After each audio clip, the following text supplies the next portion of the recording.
Hi అండి. ఈరోజు మన ఛానల్లో టేస్టీ చికెన్ ఫ్రై ఎలా చేయాలో చూద్దాము. ఇది చాలా సింపుల్గా అయిపోతుందండి. చాలా ఇష్టంగా తింటారు. మంచి ఫ్లేవర్ ఉంటుంది అసలు. అందరి ఇళ్ళల్లో ఎన్నిసార్లు చేసినా బోరు కొట్టంది ఏంటంటే చికెన్ ఫ్రై.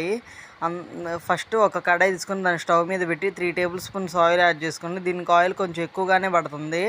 తర్వాత ఉల్లిపాయలు, పచ్చిమిర్చి చాప్ చేసేసుకొని ఉల్లిపాయలు బ్రౌన్ కలర్లోకి వచ్చిన దాకా వేయించుకోండి.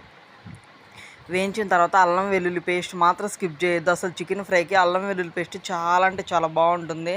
అల్లం వెల్లుల్లి పేస్ట్ బాగా ఫ్రై అయిన తర్వాత ముందుగా కడిగి పెట్టుకున్న చికెన్ యాడ్ చేసి పసుపు, ఉప్పు యాడ్ చేయండి. అప్పుడు చికెన్లో ఉన్న వాటర్ అంతా అసలు ఎక్స్ట్రాక్ట్ అయ్యి వస్తాయి. చికెన్లో కొంచెం కూడా వాటర్ ఉండకూడదు. అప్పుడే మంచిగా ఫ్రై అవుతుందండి చికెన్. ఒక 10 మినిట్స్ మూత పెట్టి అలా మగ్గనిస్తే చికెన్ ఆ వాటర్తోనే ఉడికిపోతుంది. కారం వేసిన క్లిప్ మిస్ అయిందండి. తర్వాత ఆ నూనె అంతా పైకి తెలియటప్పుడు మీకు సరిపడినంత కారము యాడ్ చేసుకొని మంచిగా ఫ్రై చేయండి.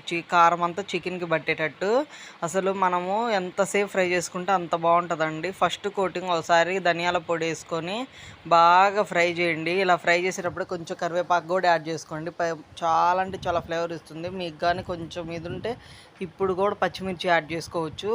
మంచిగా ఉంటుందండి చికెన్ ఫ్రై అయితే.